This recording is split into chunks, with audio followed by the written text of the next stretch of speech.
It's not that you feel burnout, you suddenly become suicidal. That's not how it works. Stepping stone, little by little, loss of control, decreased sleep, later on, no point of life. 9% of residents met criteria for depression, and then 6% had a suicide ideation thought. So who's most at risk? Those who have already a mental health disorder. So this is where I want you to think of your own personal life. Did you experience mental health conditions during medical school, during undergrad? If you're an IMG, a previous job, you're gonna be more at risk to having burnout. Hi everyone, thank you so much. Like you said, my name is Stephanie Moss. I am a PGY3 psychiatry resident. I guess 2, but you guys are here, so 3, PGY3. Don't really start my clinic, my 3rd year rotations till July 1st, so technically I'm still 2nd year. But I'm the chief resident for psychiatry for the academic portion, and this past year I was actually the wellness chief, so this is why it's so very close and dear to my heart. And then of course psychiatry, so we'll be talking about a little bit of mental health. Okay, so as an overview, we'll be going over, I'm sure you've heard of burnout. Everyone's heard of burnout, but I really want to look into what does burnout mean for you and how you can actually prevent it during residency and hopefully build the skills so you also don't burn out as an attending or a fellow. Then we'll be talking about 5 wellness strategies that have been very effective for me personally as a resident, and then also ones that I impart to others. So we'll be talking about sleep and fatigue, navigating those night calls of 24-hour shifts, and then looking at caffeine and what is actually most helpful to make it through those long shifts, where to go for help, and resources. So burnout, what does that actually mean? It's an emotional exhaustion where you don't just feel physically tired, but you inside feel tired. Depersonalization, that's a psychiatry word. That means that you don't feel yourself. Who you are, you're no longer feel like yourself that you know and care for. And then there's a sense of being accomplished. You no longer feel that. You know, I'm sure right now a lot of you have that identity, or you're building that identity of being a doctor and a resident. You will no longer feel that. So there's often a mismatch between what you think burnout is, but then also how it feels. So here's some symptoms that you can notice in yourself or in your peers. Your peers and your coworkers are going to be the ones that are going to notice it first. So different signs is those strong emotions of anger, cynicism, having apathy, like no longer feeling like worth anymore, of, oh, I don't want to go to work, there's no point in work. Starting to have problems with your family at home or with your coworkers or roommates, starting to maybe more pick up substances, nicotine, alcohol, other substances, hopefully not. And then also struggling to struggle talking with your patients and just focusing on your notes. So what are the actual causes of burnout? Stress. High level of stress in residency leads to burnout because now you have all these expectations coming on you from the attendings, from your co-residents, from your patients, from also your family and all the life. So all that bundle of stress coming down on you, that's what can lead to burnout. And then the complexity of having to manage all of these patients, all these chronic health conditions, all these different attendings who want different things, managing, having medical students, so many different roles and responsibilities. The loss of control, and we'll be talking about that of control, that emotion, that feeling of control, we lose that in residency, and that leads to burnout. So later in this talk, we'll talk about how you can take control to prevent burnout. Okay, so internal medicine, which is 3/4 of you. So 76%, this was, I'm trying to see when the study was, back in, oh, this was a long time ago. I need an update. Yeah, this was 20 years ago. And if 20 years ago it was at 76% for burnout, I don't want to imagine it right now. Hopefully it's gone down since we talk about it more in residency, but I doubt it. They're more likely to have suboptimal patient care, increased patient problems, and mortality, morbidity. Let's see. So let's talk percentage. About half to 75% of residents have experienced burnout at least one point in your life. I'm going to say 3 weeks ago, that was me. I was like, I'm the wellness person. There's no way I'm going to do burnout. I'm exercising, I'm sleeping, I'm eating. And then I moved houses, and then all this stuff came about. I'm applying for fellowship in a week. I think I finally hit that, but working on it, and now I feel a lot better 3 weeks later. Okay, I liked this graph that actually looked at which specialties have the highest risk of burnout. The only one higher than you is emergency medicine. So there you go. Psychiatry's lower. Weird that neurosurgery is below us. I don't know if I believe that, but whatever. This was one study. Okay, so that was to show that no one is immune from burnout, as myself 3 weeks ago. So that includes even psychiatry and psychiatrists. Is like everyone in healthcare, you might experience burnout at some point.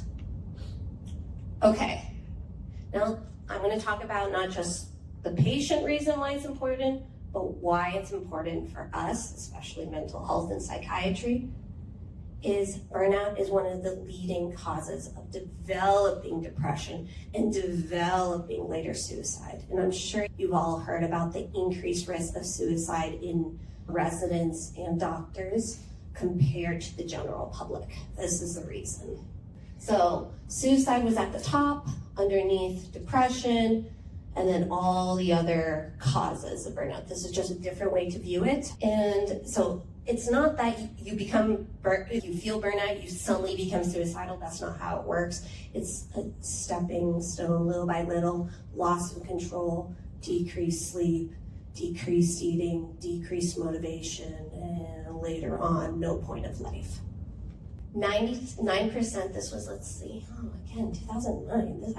I should have re-looked at the stats, but back in 2009, 9% of residents met criteria for depression, 9 to 12. And then 6% had a suicide ideation thought within the past 2 weeks.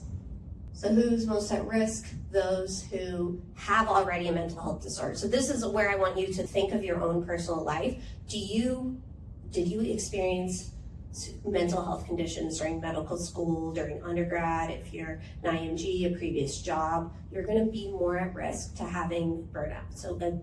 And suicidal thoughts. Even more, pay attention to it now at the first day of residency and not 3 months later. If you already struggle with substances or your family struggles with substances, again, more at risk. When you start getting stressed, you're going to start going towards those negative coping strategies.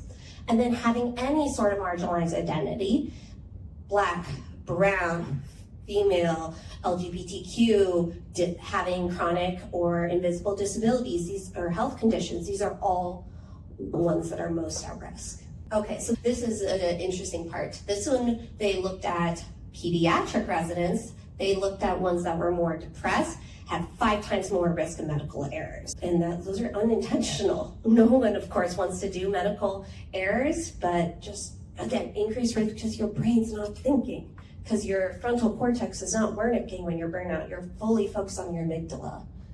So overall, you can't help others until you help yourself. That's the big one. So now let's get to how we prevent burnout and how we actually can start working at developing these great coping mechanisms at the beginning during these next 2 weeks before you actually start seeing patients and really get into residency. So sleep, food, movement, relationships, and receiving help.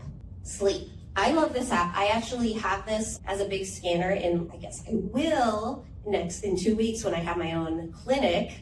but when I was in walk-in, I had this so patients could download it. I also have little cards. If you're in the VA system, there's an entire booklet that you can, like a prescription card, a prescription of all these mental health apps. So I thought this was really cool. They're not just for patients, they're for us. There's CBT sleep, there's how to track your sleep, music, like sleepiness music, good focusing music. So these are all different apps that are free. I believe all of them are free because they're through the VA. So why do we tell people to sleep? Why do we tell our patients? Why do we tell you to sleep? Can focus, can actually learn new information, feel better. And then obviously for your actual health, it improves immune system, it improves your cells being able to grow. I'm sure all of you, when you're super stressed, you start getting sick. I'm getting over a sickness myself. Remember burnout 3 weeks ago? Yeah, I got sick after.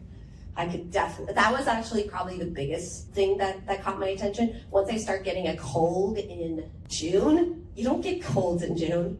Okay, how much sleep? And I know you hear a lot like, oh yeah, you can't sleep in residency. Yes, you can. And I'm gonna give you a case example. My husband's a neurology resident, about to be a 4th year neurology resident. And I still force him to sleep 9 hours a day. And he works 80 hours a week on the dot. It's still possible because they give you time between, and we'll talk about it later, between each shift, that should be enough time to sleep. They give you the set amount of days to catch up. So it is possible. It's all based on your individual priority or what you prioritize. So navigating fatigue. We all know these, all the consequences, can't focus, depression. This one's a big one. When you leave post your 24-hour shift, and if you're fatigued, you are at a significant increased risk of a motor vehicle accident to hurt yourself and everyone else. And actually they found that from doctors that are post those 24, 28-hour shifts, their cognitive is pretty much as if they've been drinking. That's how impaired you are. And if there's an impairment in being able to focus and being quick, you're increasing your risk right there. And so that's why every single department has a call room. Call room doesn't stop when you finish your call shift. This is something that I talk a lot to my interns. Stay later. After my 24-hour shifts, if I didn't sleep that night because I had too many calls, I pass off my pager, I go back to sleep for an hour. That amount of just sleep right after my shift, I know I'm not gonna get paged because I already handed the pager off, or you guys, internal medicine, you have a phone that you pass over and you can fully sleep. No one's gonna use that room, maybe the cleaning staff, but you can just tell them, come back later or come back tomorrow. So sometimes people are like, okay, I'll just sleep it and push it and push it. The problem is that doesn't actually work to actually catch up on sleep on the one day off. It's actually been shown it doesn't actually help your cognition. It might help immediately you feel better, but you still haven't caught up internally. Your body and brain doesn't actually recognize it. Okay, so yeah, this study, this was 1984, my goodness. These are very old studies, but it shows the idea of as you sleep less and less, your emotions are gonna change. How you think is gonna change, and that's gonna have a direct impact on your mood and your patient. 64% said sleep loss and fatigue is the most major impact. Pretty much I'm talking without even using this, I'm noticing. Okay, so this is why it's important for the sleep.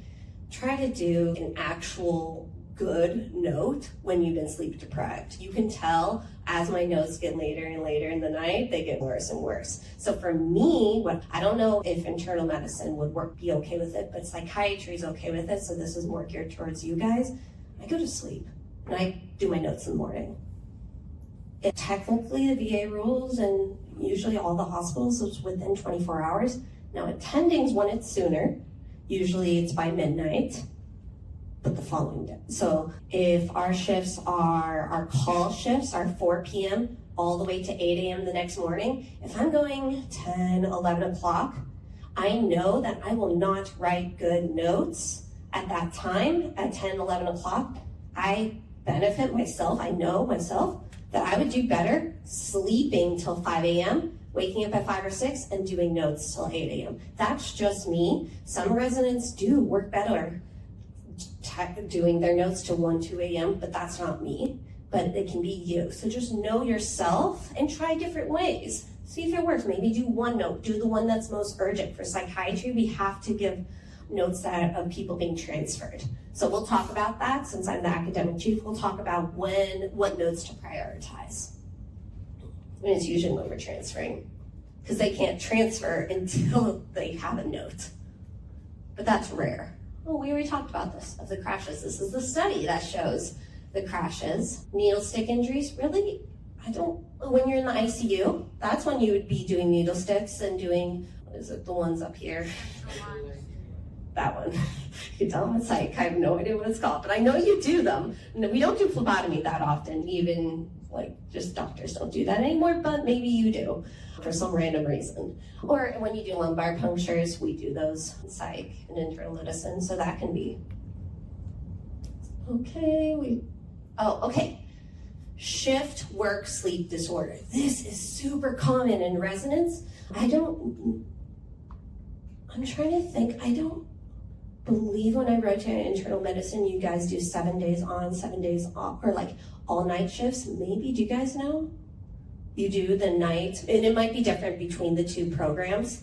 Yeah, that you have, so this is a problem, the sleep work disorder, when you go from being on all nights and then you shift to being on all days, it's actually called shift work disorder, where you actually struggle, your biological circadian rhythm struggles to flip. And then that makes you even more tired. So we're gonna go through 3 ways to actually address that, because not even the full 7 days, I would say within just doing a 24-hour shift, you're gonna feel it. So there's things that you can do, the institution RFU will do, and then also the ACGME will, there are specific rules to address that.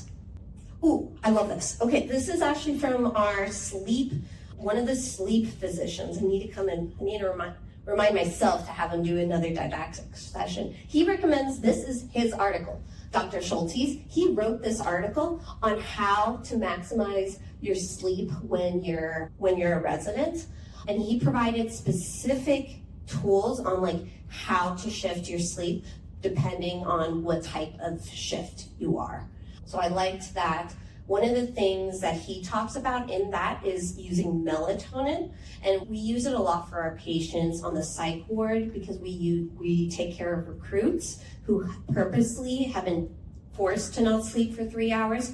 So we give them a melatonin that forces that circadian rhythm switch. So you can do the same thing. Melatonin is not a daily medication thing. It's more of a PRN that actually increases the melatonin in your brain and causes you and tells your circadian rhythm, okay, now is the time to sleep. So melatonin, and it talks about it, is how you do it. So same thing if you're flying to other countries or I'm understanding now why I burned out, because I was in San Francisco for a psych conference. I came back, I did a 24-hour shift. And so yeah, that melatonin would have been perfect to switch as I jumped back and forth between sleep cycles. Oh, this is a psych thing, but it doesn't matter if you do 10 milligrams versus 1 milligram. It's just a placebo. And also since they're not FDA, we have no idea if it's actually 10 milligrams in the bin or actually 1 milligram. Usually it's all the same, so that's a little trick. If your patients ever come to you and, oh yeah, I typed 10 milligrams and it didn't work. Could be it's only 1 milligram. There's no way to know. This is the same one. Oh, I should have okay, so 2-hour nap before or after is significant help to allow your brain to switch. So even just doing the 2-hour nap of have patients or you're on call till 11 p.m., take a 2-hour nap, and then wake up, you're already gonna have better processing speed than if you would have stayed up those 2 hours and wrote your note. Oh yeah, here's the melatonin. Now, if you're really still struggling, one of the Now, Modafinil is actually a prescription, so you have to go to a PCP, neurologist, or psychiatrist. But sometimes people will use that as an additional assistance to help. And then we're about to go over caffeination. Okay, the prophylactic nap, I said that I got up, I do my nap after my 24 hour. I don't do it every 24-hour shift. It's when I have a really bad night. But yeah, just 45-minute sleep gets you to be productive for another 6 hours. That's pretty significant. An hour sleep, an extra 10 hours, versus 60 to 120, which is a full REM cycle, an additional 24 hours. Not to recommend when you're doing back to back to back, but at least to put in your mind how helpful naps are. People make fun of me for my 3 o'clock nap before my 4 p.m. call shift. It works. Here's the data. I don't have it linked. Oh, actually, I want to down here. The REM cycle, the more REMs you have every time that your brain gets to that, this is my husband's neurology training goes in, you actually get more health and brain benefits from hitting the REM cycle. Okay, so this one really surprised my co-residents. I recently did a talk on this because we have who drinks the best, what are the best energy drinks? What is everyone's favorite? Okay, my personal favorite is the yerba mate because it's a black tea. Okay, actually, let's do this. Raise your hand if you like Celsius. I wouldn't say me because I love Celsius. What about, has anyone tried the yerba mates? They're good. What about, let's just go to nitro cold coffees. They're good. Cold brew, anyone? Especially the coconut ones that are now. Just regular plain hot coffee. A lot of you. What about espresso? I had one this morning. There you go. Matcha. Yes. Just plain black tea. Now we're getting to the different types of teas. Black tea. There you go. Gray tea, like Earl. I guess that's black. Never mind. I don't know why I said that one. Green tea. Yeah. Herbal tea. Oh, and this one, white tea. Is white tea in there? Okay. But this, I don't know if you all know this, but all the different varieties of caffeine are not equal. And people get surprised. They're like, oh, I had a tea. But then they had herbal tea. There's no caffeine in herbal tea, so good luck. But that's great post-shift. Herbal teas are great post-shift. Relax, emotional, calm down, and will let you still sleep. I don't know if I put it in to this one. No, I didn't. Because I need to remember for next time, put in how much these caffeine levels actually can let you be awake, how many hours. I think that would be helpful. But be careful what is in there. The Celsius, 200, so we're equal to between a cold brew and a nitro. Yerba mate, 150, wow. Yeah, that's pretty much equal to a nitro cold brew. Hopefully that helps when you're trying to decide what type of caffeine to do and how to determine. But I guess the overall thing is think higher levels of caffeine, more hours of caffeine. Or awake time. Okay, so things to consider. It's helpful to do. Oh, actually, something I just thought about that I didn't include. These energy drinks, a lot of times is just vitamin B. So vitamin B, a lot of these energy drinks are just the vitamin B supplement, and that's equal to the caffeine content. So it's not, that's how they actually get to the caffeine. Okay, so overall things to consider: how much sugar are you going to get a sugar crash after? Or is it the actual caffeine from the tea, from the coffee bean that you're having? Biggest thing to avoid is alcohol right before your shift, obviously, because you can't think intoxicate, but it actually impacts your REM cycles and sleep. And then avoid driving between 2 a.m. and 9 a.m. That's what I was mentioning before, that we hand off our pager at 8 a.m. There's also a lot of traffic at that time, so you also get less traffic. How to find balance in residency. Talking about what you can do yourself versus we're going to talk about what the institution of Rosalind Franklin, GME actually support you with. So self, What do you do during your free time? So I was so surprised during residency how much time I have to do these things I enjoy. And I know it sounds weird because you think, oh, residency, I'm gonna work. That's not necessarily correct.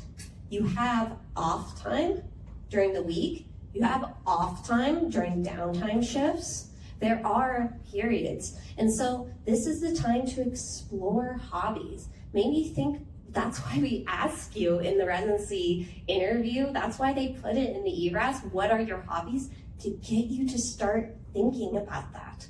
Because you will have the time in residency. You will have the money. I know, money. I didn't know what money was before. Now I'm like, oh, I have money to do hobbies.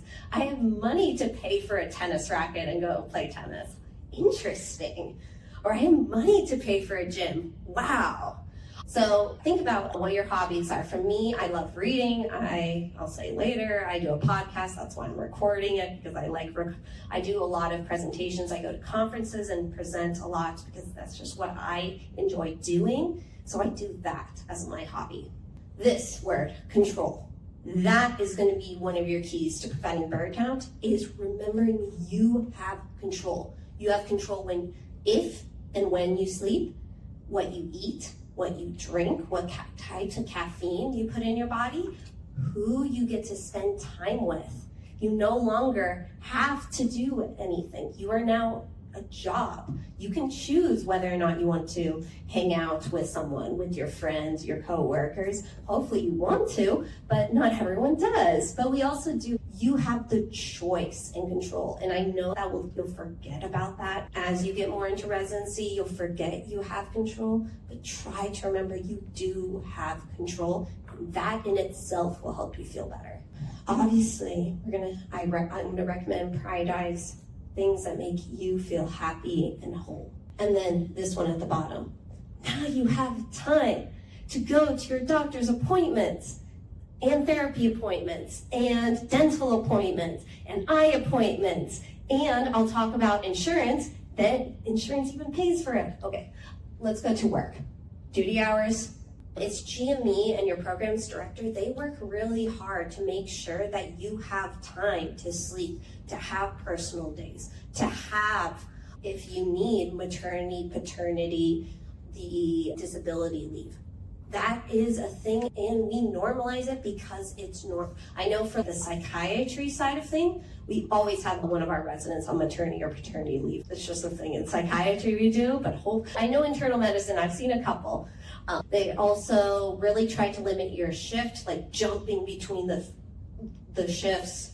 And also that's why they have so many chief residents. So if one of them you don't jive with, you can go to another one, even from another program. Internal medicine, you're going to be referring, actually, I only have 10 more call shifts. For 10 call shifts, you'll be consulting me, then you'll be consulting them. But that's what we're here for. After I did this talk last year, one of the internal medicine new PGY1s reached out to me and asked me, hey, I remember that you had the wellness talk, and there was counseling. I really need it right now. What was that number? And I was able to text it to them. So please, at any point, reach out. Okay, so what is this 80-hour week? This confused me so much.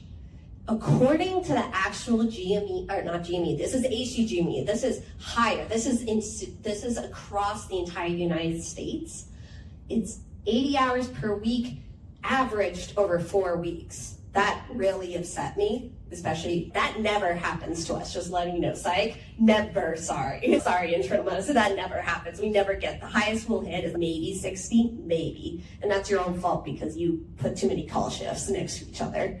But seeing my husband who hits the 80 hours or 90, I'm like, that's not like ACGME, and he's no, over 4 weeks.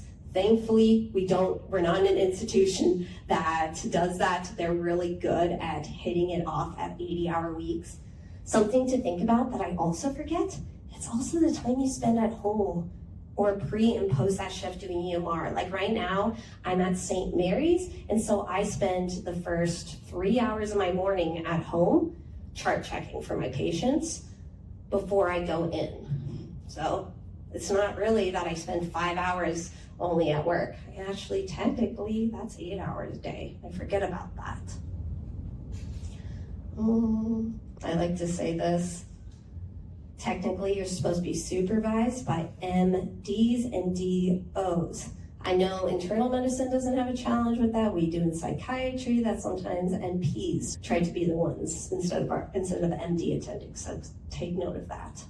Also, a big rule, you have to add 8 hours shift between shifts, between 24-hour shifts. So if that's not happening, bring it up to your chief resident or attending. Maybe it was just an accident in how the schedule worked that they didn't give you those 8 hours. It's usually a full 16, 24 hours between shift, but make sure. And then for psych residents, we set our own call schedule. So I've definitely had people that are like, I'm 3 call shifts back to back.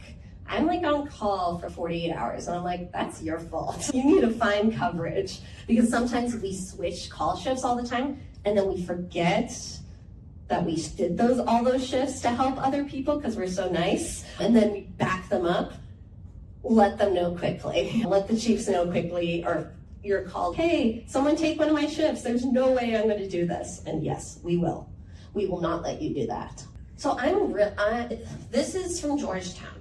Georgetown University made a great mind-body program with their residents to really help them prevent burnout. So it's they learned different mindfulness techniques on learn to escape all the stress. So these are the 3 skills they taught. 1, mindfulness, and we'll do a mindfulness thing in a bit. Narrative writing. So writing about your experiences is so helpful, especially after very stressful events when you have to, if you're internal medicine, I remember when I rotated with you guys during my first year, we had a couple deaths that happened. And so it was very difficult for everyone on the team. So writing about that when we have to pronounce the death is really helpful to just let it go. Because I'm not usually a writing person for my journal, I use day one. Day one is and it's full of patient narrations that I just put it on play in the car, and then I talk while driving home, going through the stressful patients that I had. And so by the time I get home, I fully have decompressed because that patient experience is no longer weighing on me. So that's one of the things that I love doing, is doing that narrative medicine. And then meditation, it's similar to mindfulness. So mindfulness is really being present in the here and now. Like I said, we're about to do it. And then meditation is building off of mindfulness. It's really focused on letting go of things that you cannot change, which unfortunately happen a lot in medicine. We can't control whether our patients overdose on meds or don't take their medications. All we can do is educate them and then put in EMR that we educated them. So let's do one mindfulness technique that I love doing. I teach all my patients this. We're gonna go the 5 senses. And so we're going to go through all 5 senses, and this is really easy to do while you're writing your notes. Just pause while you're walking down the hallway. You can do this, and this is called mindfulness, getting into your body. So starting off, we're going to look around just with your eyes without moving. I want you to name in your head all the colors, and it's nice that you guys are looking at the windows because you might be able to see the nature behind you.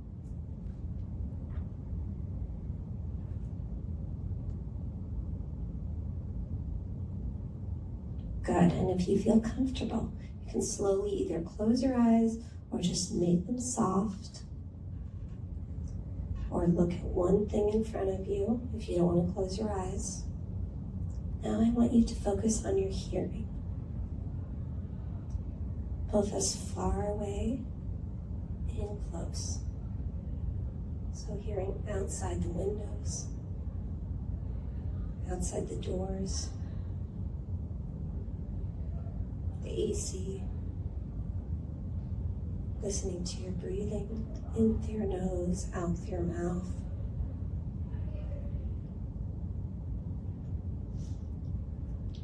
Let's take a deep breath in through your nose and focus on your smell. What do you smell? And then you're not going to judge, you're just going to notice. It's all about noticing. Again, take a deep breath in through your nose, and then breathe out through your mouth, and then focus on taste. Maybe moving your tongue around your mouth. Maybe tasting the coffee or the cookie you just ate.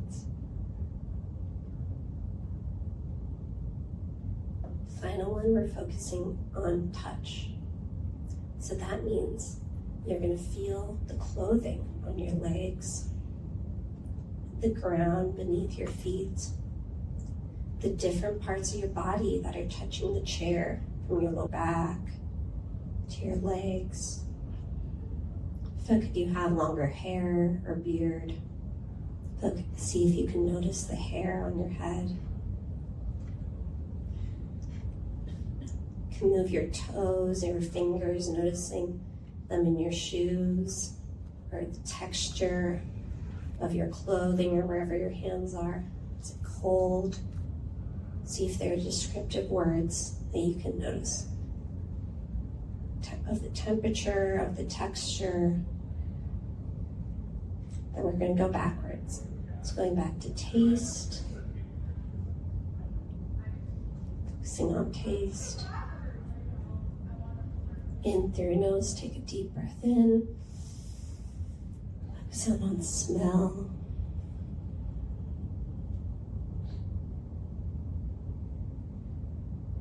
Make your ears go out. Focus on hearing.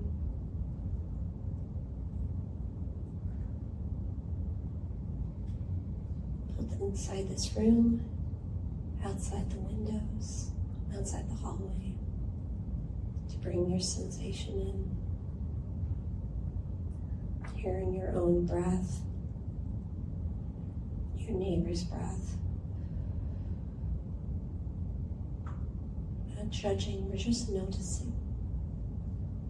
And slowly open your eyes, adjust to the light, and go back to the colors or shapes.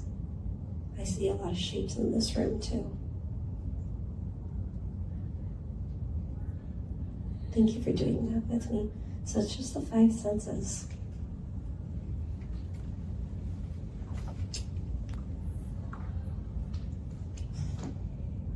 I don't know how, like 5 months, 6 months since interviews, every institution was talking about wellness.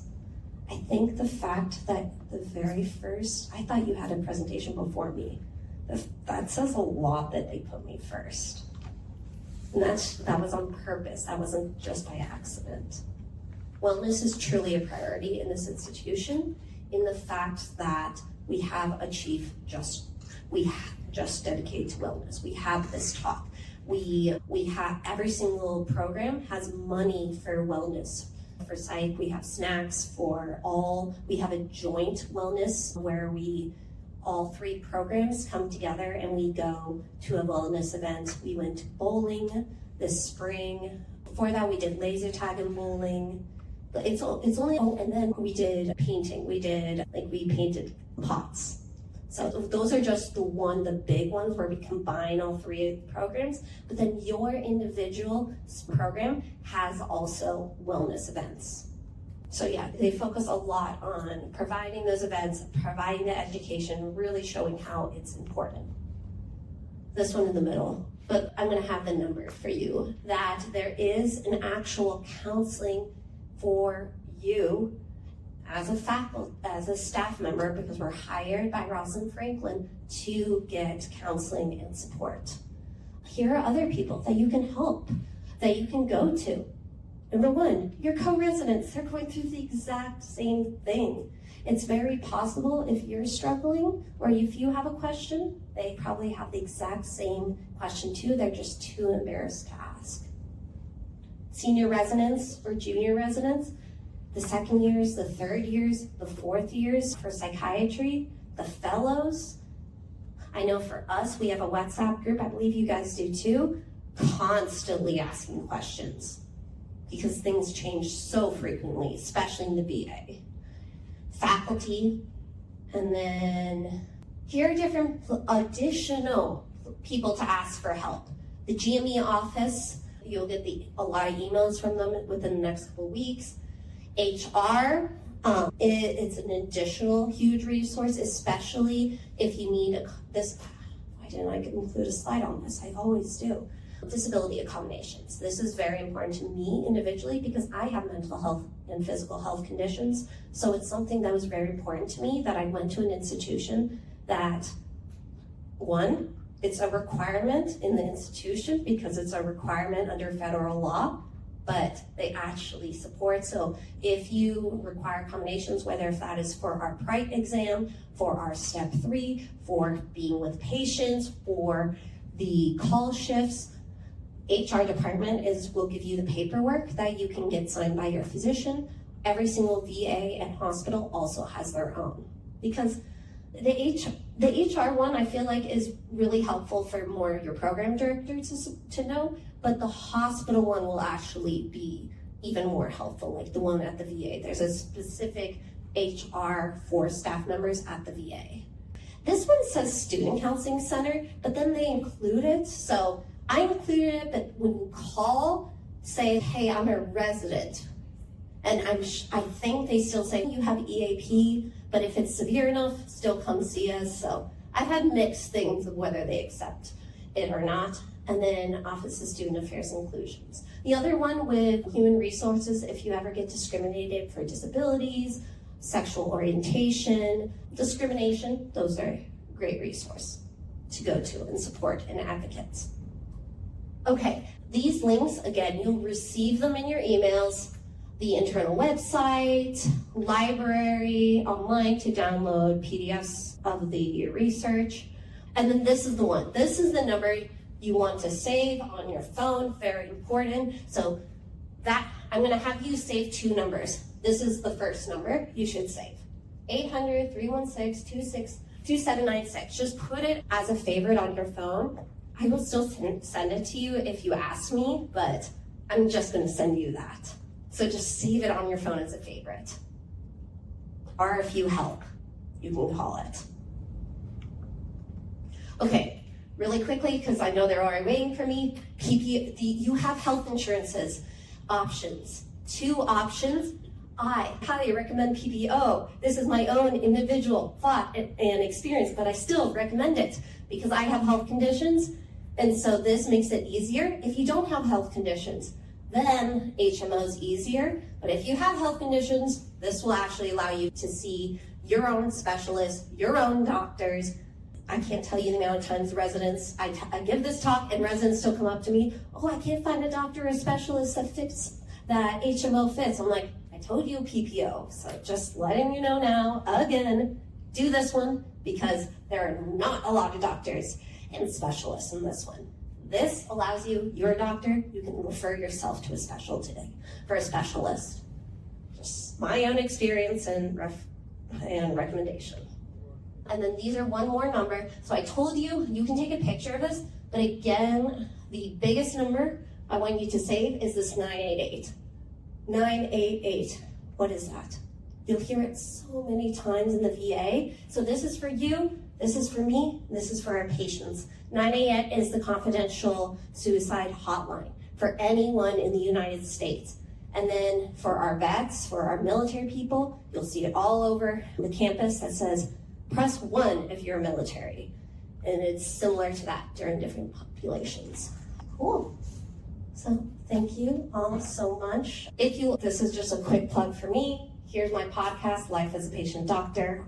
So if you want to hear other residents and doctors and medical students who also experience health conditions or struggles in residencies and burnout, I interview them. If you want to share your own story, there. And then I write my narrative medicine on doximity. And so if you want to read about my patients' stories that are HIPAA and all that, and like my own experience, I love doing narrative medicine on doximity. So thank you all.